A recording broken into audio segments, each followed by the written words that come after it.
On the coldest night of her life, Emily Harper packed a small suitcase, locked her apartment door, and whispered a promise she didn't fully believe. This time, I'm leaving for good.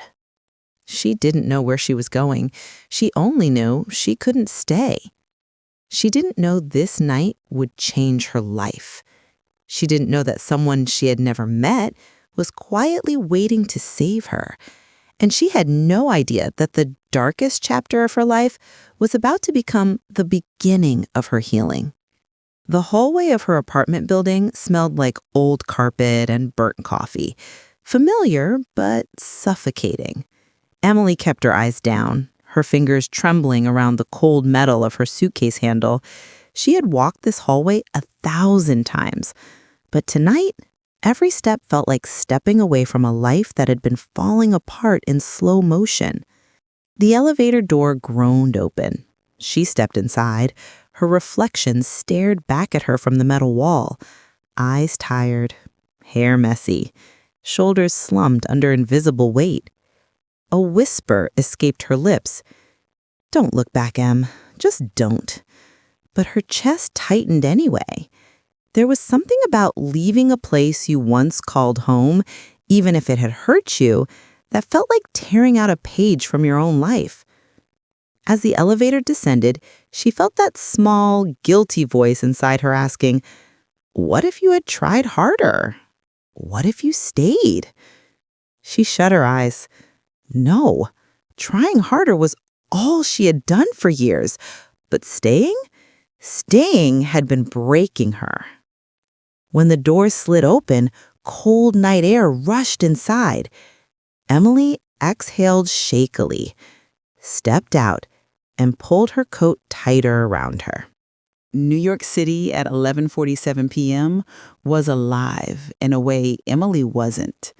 Taxi lights cut through the darkness, street vendors packed up their carts, and people walked quickly to places they belonged.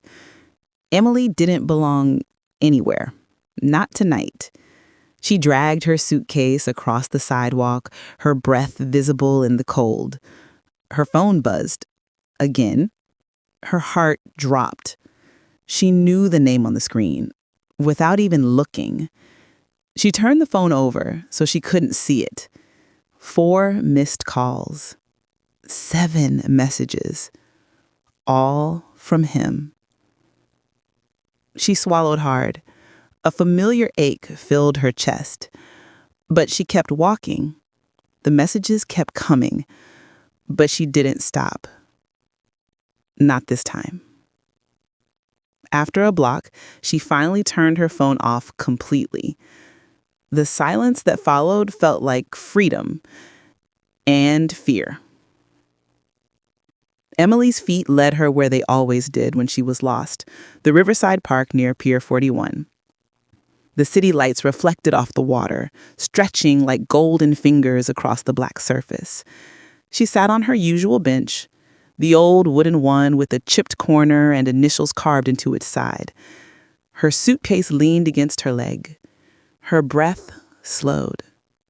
Her heartbeat steadied. For the first time that night, she let herself cry.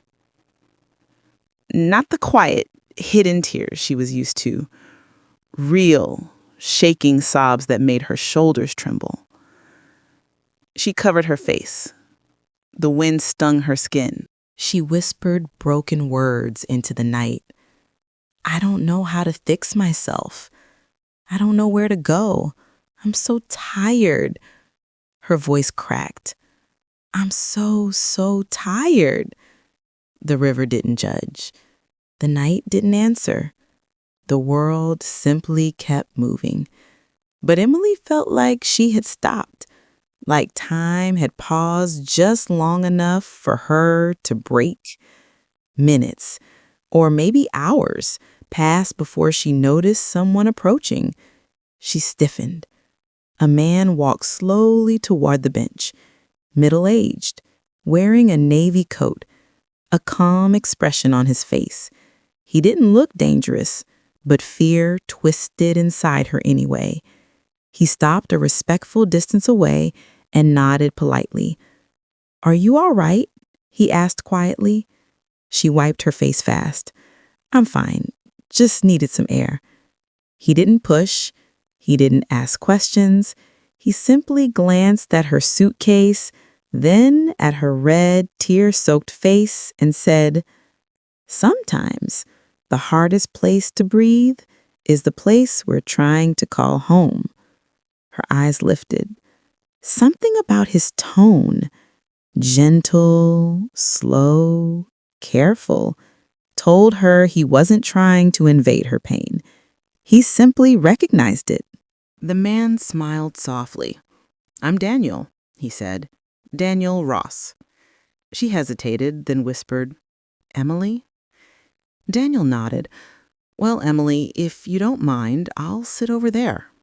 He motioned to a bench across from hers, close enough to show concern, far enough not to overwhelm. She nodded faintly. He sat. The river moved quietly between them, and somehow Emily didn't feel entirely alone. For several minutes, Daniel didn't speak. He just sat, hands folded in his lap, eyes on the river. And that silence, that gentle, patient silence, felt safer than any comfort Emily had been offered in years. After a while, he said, "I come here whenever life gets a little too heavy." Emily didn't respond. He continued, "Some nights it feels like the world expects us to keep going no matter what we're carrying. Like if we stop, we're weak." He glanced at her.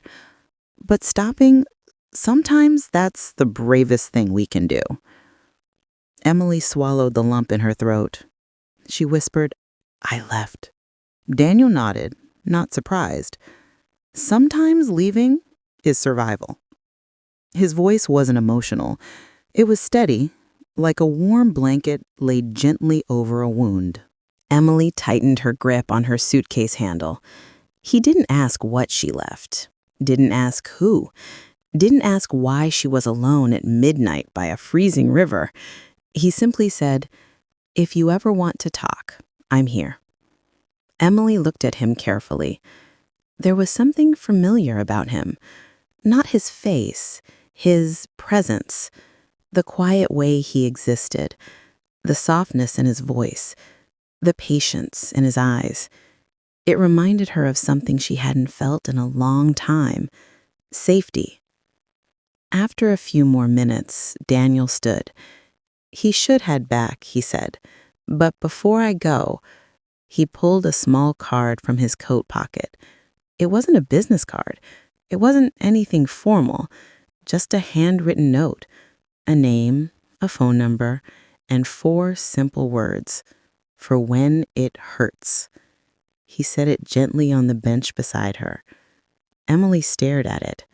She didn't pick it up, not at first. But after Daniel walked away, disappearing into the city lights, she reached for it with trembling fingers. "For when it hurts." She read the words several times. Her heart ached. Some part of her wanted to throw the card into the river. Another part held it like a lifeline. Eventually, she slipped it into her coat pocket. She didn't know why. She didn't know that this small piece of paper would hold her together on the nights she felt she would fall apart. She didn't know that Daniel Ross would become the one thread connecting her to life in the days to come. She didn't know this moment, this bench, this night was the beginning of everything. Sometimes life doesn't break in one moment. Sometimes it breaks slowly, quietly, until one night we find ourselves sitting alone by a river, wondering how we ended up here. But healing doesn't come in big waves. It comes in small moments. A gentle voice, a stranger's kindness, a reminder that we are still here, and that being here is enough. If tonight feels heavy for you, if you feel lost, if you feel alone, take a breath. Emily hadn't planned anything. Not a destination, not a single step beyond leaving. So she walked, block after block, street after street, until her feet were numb from the cold and her shoulders ached from the weight of her tiny suitcase. Finally, she stopped in front of a small, cheap motel, the kind with flickering neon letters and a front desk behind a scratched window.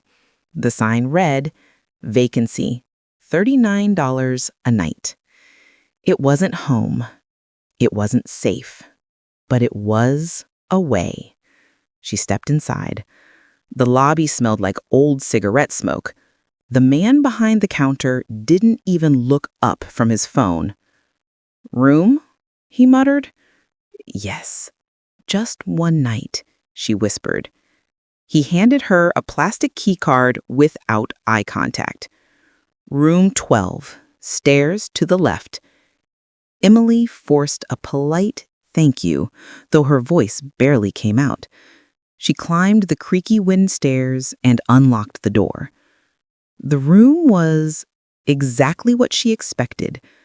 Dim lights, thin blankets, a radiator that hissed like it resented working. She placed her suitcase on the floor, removed her coat, and sat on the edge of the bed. Her hands shook.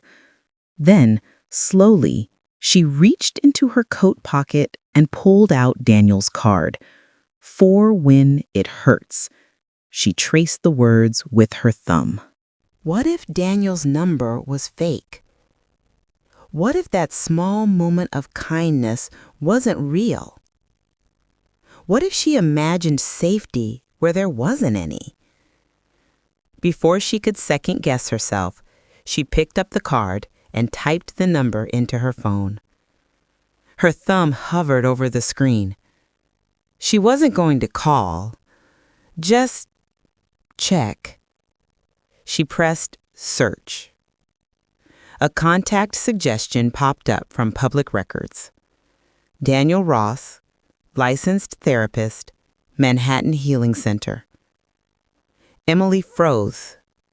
He wasn't just a random man by the river. He wasn't someone who stumbled into her moment of collapse. He was someone who understood pain for a living. Someone who recognized it instantly. Someone who offered help without demanding anything in return. Emily's breath trembled. She clicked Save Contact. Not because she was going to use it, just because something about knowing it was real made her feel less lost. For the first time that morning, she whispered, "Maybe I can breathe." Hours passed. Emily sat on the bed, knees pulled to her chest, staring at her phone. She didn't know what she was supposed to do next. Why had he given it to her? Why had she taken it? Why did it make her chest ache in a way she didn't understand? She set it on the bedside table and curled onto the mattress. For hours, she stared at the ceiling. She didn't sleep. She didn't cry. She simply existed. In a small room, in a big city, in a life she didn't know how to carry anymore. At 3:14 a.m., she finally closed her eyes. Morning came harsh and loud, honking cars, a crying baby in the room next door, and sunlight cutting through a broken window blind. Emily sat up slowly, her head heavy, her body sore. Her phone, still turned off, lay on the nightstand beside Daniel's card. She hesitated, then turned it on. Instantly, 34 messages, 12 missed calls. Her stomach twisted. She didn't open any of them. Instead, she silenced the phone again. She wasn't ready. Not today. She rubbed her arms, trying to calm the shaking. Then another thought, a terrifying one. What if Daniel's number was fake? What if that small moment of kindness wasn't real? What if she imagined safety where there wasn't any? Before she could second-guess herself, she picked up the card and typed the number into her phone. Her thumb hovered over the screen. She wasn't going to call, just check. She pressed search. A contact suggestion popped up from public records. Daniel Ross, licensed therapist, Manhattan Healing Center. Emily froze. He wasn't just a random man by the river. He wasn't someone who stumbled into her moment of collapse. He was someone who understood pain for a living, someone who recognized it instantly, someone who offered help without demanding anything in return. Emily's breath trembled. She clicked Save Contact, not because she was going to use it, just because something about knowing it was real made her feel less lost. For the first time that morning, she whispered, "Maybe I can breathe." Hours passed. Emily sat on the bed, knees pulled to her chest, staring at her phone. She didn't know what she was supposed to do next. She had left everything behind, but she hadn't moved forward either. She was in between, a place where fear and hope existed in equal measure. At around noon, she picked up the phone again. She didn't plan to call. Her thumb simply slipped. Before she realized it, her phone was ringing. Once, twice, 3 times. Her heart jumped. She almost hung up. Then, a calm voice answered. "Hello? This is Daniel." Emily froze. She couldn't speak. Not a word. Daniel's voice softened. "Emily?" Her breath caught. She wasn't ready to talk. She wasn't ready to explain. She wasn't ready for kindness. So she hung up. Her hands covered her face instantly. What was she doing? Why did she call? Why couldn't she talk? She curled into herself on the bed. A minute later, her phone buzzed. A message. She hesitated, then opened it. "Daniel, you don't need to say anything. Just breathe. Whenever you're ready, I'm here." Tears filled her eyes. Not painful ones, relieving ones. The kind that come when someone finally says the words you've needed to hear for years. By late afternoon, Emily couldn't stay in the motel room any longer. The walls felt too close. Her thoughts were too loud. She put on her coat, grabbed her suitcase, and stepped outside. Cold air brushed against her cheeks. The city felt different today. Not safe, but not entirely threatening. She walked without knowing where she was going. A coffee shop, a bookstore, a train station. People laughing, people shouting, life happening around her. She walked through it like a ghost. Eventually, she ended up at a quiet neighborhood street. Trees lined the sidewalks. Children played in front yards. A small dog barked happily behind a fence. She stopped. It felt peaceful here, like a reality she didn't belong to, but wished she did. Her phone buzzed again. She didn't check it. Instead, she sat on a bench outside a small bakery and watched people come and go. Families, couples, friends. Emily hugged her coat tighter. She whispered, "I want this. I just don't know how to get there. For a moment, she imagined herself inside that bakery, holding warm coffee, buying pastries, laughing with someone who cared about her. But the vision faded quickly. People like her didn't end up in places like this. Not yet, anyway. Her phone buzzed again. This time, something in her told her to check it. It wasn't him. Not the person she had run from. It was Daniel. Daniel, you don't have to do this alone. If you need a safe place to talk, my office is open tomorrow morning. Just show up. No pressure. Emily closed her eyes. A safe place. She hadn't had one in years. She lifted her head and looked around. The families, the warm houses, the bakery, the quiet street. Maybe she didn't belong here yet, but maybe she could start walking toward a life where she did. Maybe tomorrow could be that first step. She whispered to herself, maybe I'll go. If today feels heavy for you, if you feel like you're walking without direction, remember this. Even lost steps still move you forward, and sometimes forward is all you need. Emily woke up before sunrise, not because she slept well. She hadn't slept at all, but because the anxiety sitting in her chest felt heavier than sleep could carry.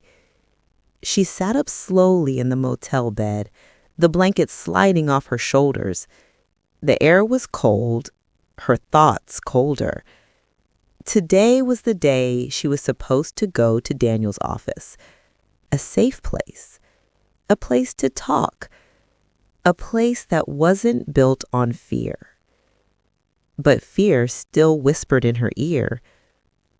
What if he thinks you're dramatic? What if he decides you're too broken? What if you don't deserve help? Those thoughts had lived inside her for years, long before last night, long before she left. She hugged her knees tightly. Going meant facing herself. Staying meant staying stuck. Both terrified her. She looked at the time, 7:22 a.m. His office opened at 9. She had 2 hours to decide who she wanted to be today, the girl who ran or the girl who tried. For a long moment, she didn't move. Then she whispered to herself, just stand up. You don't have to be brave. Just stand up. And somehow, she did. By 8:10 a.m., Emily was walking through lower Manhattan. Her suitcase dragged behind her, every bump in the sidewalk rattling her bones a little more. She didn't know where she'd stay tonight. She didn't know what would happen after the session. She didn't know if she'd even be able to walk through the door. But she kept moving. The streets were waking up, cafes opening, people rushing to work, music from a street performer echoing down the block. Life was happening at full speed. Emily walked slowly through it like she was learning how to exist in the world again.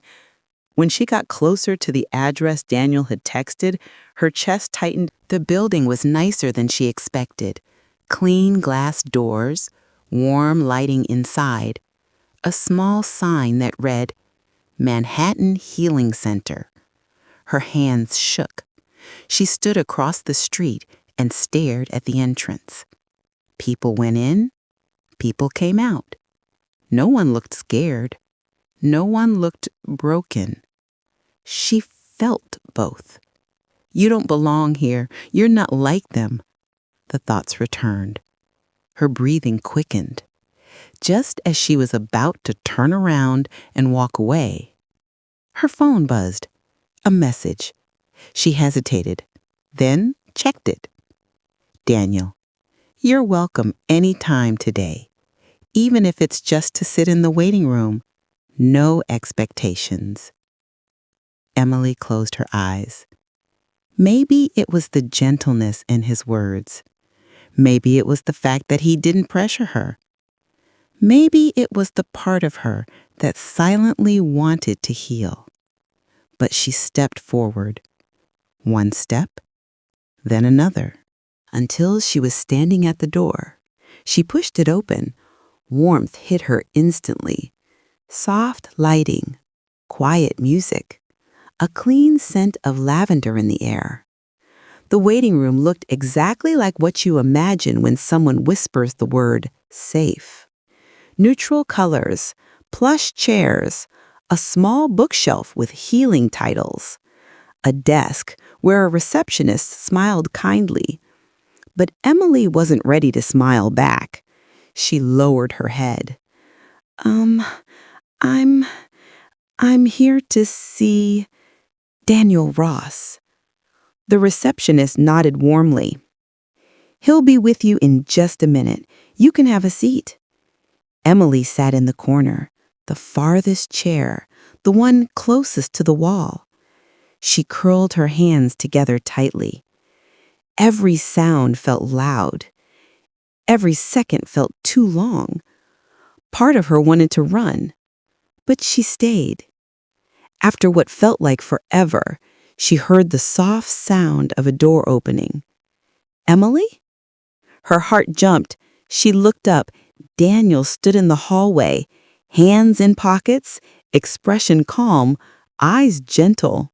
He didn't look surprised to see her. He didn't look relieved. He didn't look worried. He just looked present. And somehow that was exactly what she needed. "Come on in," he said softly. She stood on shaky legs and for the first time in years walked into a room made for healing. Daniel's office was warm. A lamp glowed in the corner. A soft rug covered the wooden floor. Two chairs sat facing each other, not across a desk, not with barriers, just two chairs. Emily sat in one. Daniel sat in the other. Neither spoke at first. He didn't reach for a clipboard. He didn't take notes. He didn't ask the kind of questions that feel like interrogations. He simply said, "You made it. That matters." Emily swallowed hard. Her hands shook on her lap. "I almost didn't," she whispered. Daniel nodded. "That's all right. Most people don't arrive on their first try." Her eyes lifted. Something in her chest eased. He leaned back in his chair. "Before we talk about anything hard, I want to ask a simple question. Is it okay if we just breathe for a minute?" Emily blinked. No one had ever asked her that. To breathe? Daniel smiled softly. Yes, just breathe. For the first time, she tried. Slow inhale. Slow exhale. Her shoulders lowered. Her heartbeat steadied. And for a few seconds, she felt like a person again. Not a burden, not an escapee, not someone running. Just Emily. When she opened her eyes, Daniel nodded gently. "Whenever you're ready, tell me what brought you here, or we can sit in silence. Both are perfectly okay." Her throat tightened. Her eyes burned. Words rose inside her, painful, tangled, years overdue. But they refused to come out. I don't know where to start," she whispered. Daniel shook his head slightly. "You already started," he said. "You came here." Her lips parted. A tear slipped down her cheek. And then, finally, her voice broke open. "I left," she whispered. Daniel nodded. "Okay." I left because I was scared. Another nod. Okay. I left because I didn't feel safe, not for a long time. Her voice shook. I kept telling myself that things would get better, that I just had to be patient, that people don't mean everything they do when they're angry. Daniel didn't interrupt, but it kept getting worse, and I kept getting smaller. A sob escaped her. I didn't even recognize myself anymore. Tears fell onto her hands. Her breathing turned shaky. I don't know how to start over, she cried. I don't know how to fix the pieces. I don't know who I am without the fear. Daniel leaned forward slightly, not invading her space, but grounding the moment. You don't need to fix everything today, he said softly. You don't even need to know who you are yet. Emily wiped her face with trembling fingers. You're here. That means something inside you still wants to live, still wants to heal, still wants to belong. Her voice cracked. I'm afraid. Daniel nodded. Good, he said gently. Fear means you're stepping into something new, something unfamiliar, something that has the power to change you. Emily sucked in a slow breath. Daniel's tone softened even further. You're not broken, Emily. You're healing. And healing is loud and messy and painful. He paused. But healing is also proof that your heart is trying. Her tears finally fell without restraint. For the first time in years, someone wasn't telling her to be quiet, to get over it, to stop overreacting, to pretend everything was fine. For the first time, someone was listening, and that alone felt like a beginning. She swallowed. Her voice trembled. I want to stop feeling afraid all the time. Daniel nodded slowly. That's a good want. Emily looked down, staring at her hands.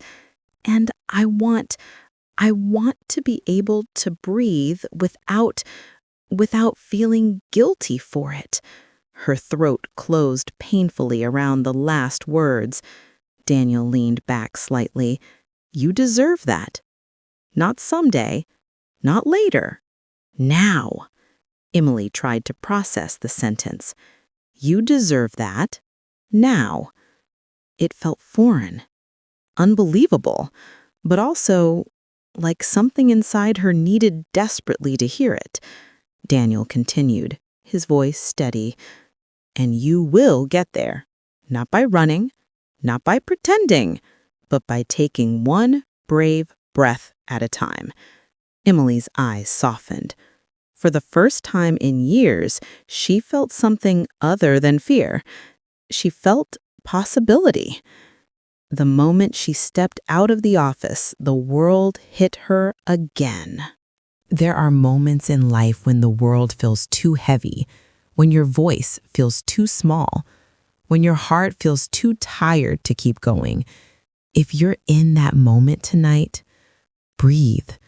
You don't need to fix everything. You don't need to be strong. You don't need to have the answers.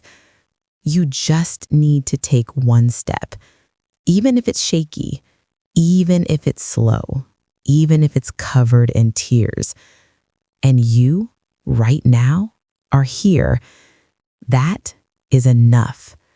Emily sat in Daniel's office, her breathing slowly calming after the first storm of tears. Neither of them spoke for a minute. Daniel waited, not impatiently, but gently, like someone who knew silence could be healing too. Finally, he asked, "Can I ask you something, Emily? Something simple but important." She nodded, wiping her cheeks. Daniel's voice softened. What do you want? Not in the long term, not in your whole life, just right now, this morning, this moment. No one had ever asked her that in such a quiet, human way. Cold wind, loud traffic, people rushing past her on the street. Emily pulled her coat tighter. Inside that room, she had felt safe. Outside, she wasn't sure. She made her way to a small coffee shop across the street and sat by the window. Her phone buzzed. She tensed instantly. A message from the person she had left. Her hands shook as she read it. "Where are you? Come home. You're making this harder than it needs to be." Her stomach dropped. Then another message. "You can't just disappear. We need to talk." Her throat tightened. The fears she thought she'd left last night came rushing back like a cold wave. She locked her phone again, pressing it firmly against her chest. Her breath came uneven. A voice whispered inside, "You're not safe. He's going to find you." She closed her eyes tightly. "Not here. Not again. Not today." Emily inhaled shakily. Then she remembered Daniel's words. "Just breathe. You're here. That means something." So she breathed. Not perfectly, not calmly, but she tried. After a few minutes, her phone buzzed again, this time from Daniel. A voice message. Emily hesitated, then pressed play. Daniel's calm voice filled her ear. "Emily, just remember something. Your fear will talk loud today, but that doesn't mean it's right. You're allowed to take space. You're allowed to protect yourself. And you're allowed to choose who has access to you."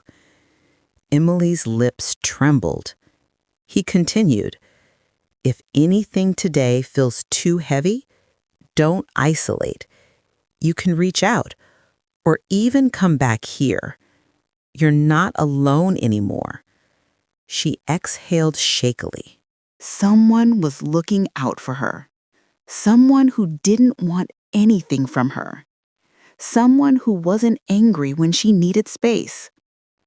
Someone who understood how fragile she felt. And that was new. Beautifully, terrifyingly new.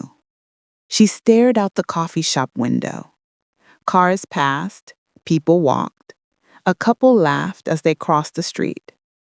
Life continued, like the world had space for everyone, even people like her.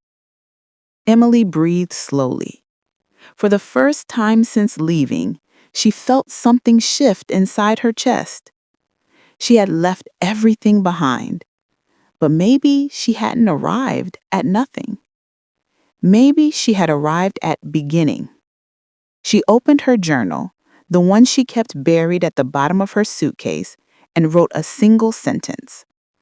"I don't know where I'm going, but I know I don't want to go back." Her hand shook as she wrote it, but she didn't cross it out. She let the sentence live. By late afternoon, she needed a place for the night. She didn't want to go back to the motel. It felt too close to running, too temporary, too fragile. Instead, she searched for women's shelters. Most were full. One had space, but it was 40 minutes away. She almost booked it, but then something stopped her. Daniel's voice. "You're allowed to choose safety, not the quickest escape, real safety." So she searched again and found something unexpected. A transitional safe housing program for women in crisis run by a small nonprofit in East Manhattan. Low cost, private rooms, counseling on site, safe building, no questions asked. Her chest tightened. It felt right. She filled out the online form. 10 minutes later, a call. "Emily, we have a room available. You can check in tonight." Her eyes filled with tears. A room, a door she could lock, a space of her own, somewhere no one knew her, somewhere safe. She whispered, "I'll come." The building was a renovated brownstone, warm lights, secure entrance, friendly staff. Her room was small, a narrow bed, a nightstand, a lamp, a window overlooking a quiet street. But it felt like more than a room. It felt like a beginning. Emily set her suitcase down. She sat on the bed, and for the first time in months, her body didn't tense at every sound. She took off her shoes, her coat, her fear. And she rested, really rested. Not sleep as escape, not sleep from exhaustion, but sleep that felt like healing. Her last thought before drifting off, I made it through today, and maybe I can make it through tomorrow too. Some nights, the world feels too big, and you feel too small. Some nights, your past feels louder than your hope. Your fear feels heavier than your future. Your heart feels too tired to keep going. But even on those nights, your story is still moving forward. Every shaky breath, every small decision, every step toward safety, every no more, every not today, they all count. Healing is a series of moments where you choose yourself, even when you're scared, even when you feel unworthy, even when you don't know what comes next. And if today is one of those moments for you, I hope you choose yourself too. You deserve a life where you can breathe without fear. Emily woke up in the transitional safe house with the faint smell of coffee drifting from the common area. Sunlight filtered gently through the blinds. For the first time in weeks, she didn't feel her chest tightening with panic the moment she opened her eyes. She sat on the edge of the bed and allowed herself a quiet moment to breathe. The fear was still there, faint, like a shadow, but it no longer consumed her. She had survived yesterday. She had stepped into Daniel's office. She had claimed a small space of safety. And now, she could consider tomorrow. She whispered to herself, "Maybe I can live." Later that morning, Emily called Daniel. Her hands shook as she held the phone, but this time, she didn't hang up. "Hi," she said softly. "Hi, Emily," he replied, calm, steady. "Did you sleep?" "Yes," she said. "Somehow I slept." "That's good," he said. "Even rest counts as progress." They didn't rush into heavy conversations. They simply spoke in quiet tones about small things. The weather, the city streets, the coffee she liked, the way light bounced off the river. Small things, but somehow healing things. By the end of the call, Emily realized something crucial. She was allowed to exist without pretending. She was allowed to be fragile and still be enough. She was allowed to take the first step without having all the answers. Days passed. Emily learned the rhythm of her new life. Mornings with coffee and journaling, afternoons walking the city streets, evenings reading in her room or calling Daniel for guidance. The weight of the past didn't vanish. It never would completely. But it no longer dictated her every move. She started noticing little things. The warmth of sunlight on her face, the sound of children laughing nearby, the kindness of strangers at the grocery store. And slowly, her steps grew more confident. Not perfectly confident, not without hesitation, but moving forward. She began to dream again, Not huge dreams, not world-changing ones, but small, human ones. Learning a new skill, making a friend, feeling safe in her own space. One evening, Emily received a message from the person she had left behind. It was an apology and an attempt to manipulate. For a moment, panic surged. Old fear rose like smoke in her chest. But she remembered what Daniel had told her. You don't owe your past anything. You are not required to protect others at the cost of your own safety. She didn't respond. She didn't call. She didn't engage. She simply deleted the messages and locked her phone. And she felt lighter. She realized that freedom isn't just stepping into a safe place. It's also having the courage to close doors behind you. One Sunday, Emily returned to the river where it all began. The same wooden bench, the same city lights reflecting on the water. But this time, she didn't sit with her head down. She didn't feel the heavy weight of despair pressing against her chest. Instead, she placed her hand on the worn wood of the bench. She whispered her gratitude to the night that had carried her, to Daniel Ross, to the universe, to herself. She smiled softly. For the first time, she realized something profound. Her story wasn't about running. It wasn't about fear. It wasn't about surviving. It was about finding her way back to life, about reclaiming herself piece by piece, about learning that the world could be both terrifying and beautiful, and, most importantly, that she could choose to live fully, even in the shadow of past pain. Months passed. Emily continued therapy with Daniel, built new friendships, and even enrolled in a creative writing class. Her world expanded, not perfectly, not without struggle, but beautifully in its own imperfect rhythm. One evening, she journaled, "I am no longer running. I am learning to breathe. I am learning to live. And that is enough." She placed the journal beside her bed. Her suitcase, once a symbol of escape, was gone, replaced by a small bag of essentials she could carry if needed. She felt ready to face whatever came next. Not with fear, not with hesitation, but with courage, small steps, and trust in herself. Dear listener, if your heart feels heavy tonight, if your mind races with fear, if you feel trapped in a life that doesn't feel like yours, remember Emily's journey.